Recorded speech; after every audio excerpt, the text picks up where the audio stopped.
Voilà le livre qui permet à Michel Houellebecq de décrocher le Goncourt. Enfin, pourrait-on dire, car l'écrivain a souvent été écarté des grands prix littéraires.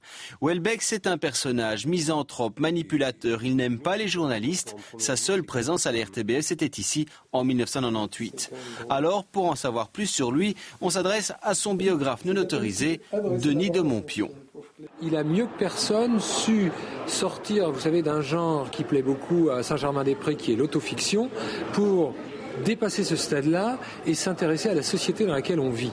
La société française d'aujourd'hui, dans tous ses travers, c'est justement le sujet du livre primé. On y trouve notamment des extraits copiés d'Internet, pas un problème pour l'écrivain. Ça fait partie des méthodes de la littérature depuis assez longtemps quand même. Donc je vois pas ce qu'il y a à dire à ça, quoi.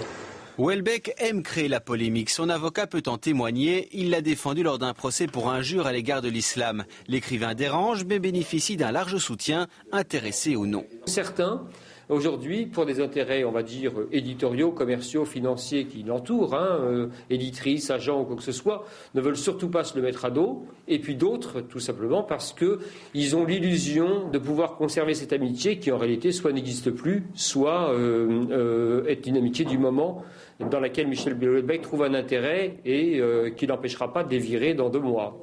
Avec le Goncourt, Houellebecq, qui se veut inclassable, rentre dans la classe des grands écrivains. Un scandale pour ses détracteurs, une juste récompense pour nombre de critiques littéraires.